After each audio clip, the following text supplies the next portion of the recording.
Παρακαλώ. Ναι, με ακούτε τώρα? Πολύ καλύτερα βεβαίως. Ο κ. Αντωνόπουλος είμαι από το γραφείο της κυρίας Γεννηματά. Ναι, κύριε Αντωνόπουλε.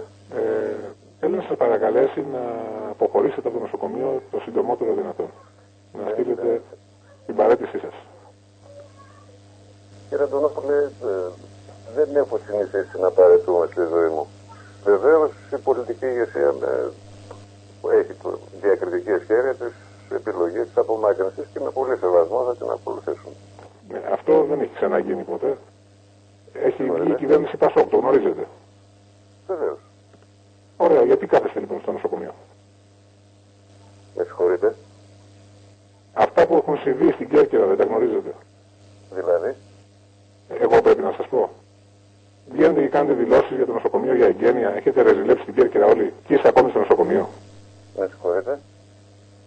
Σας φαίνονται πρωτόγνωρα όλα αυτά. Αύριο το πρωί μου είπε η κυρία Γεννηματά να έχετε στείλει μάλλον το έγγραφο παραίτησης. Διαφορετικά θα έχετε να κάνετε με τον κύριο Μπούκα. Με ποιον θα έχω να κάνω? Με τον κύριο Μπούκα.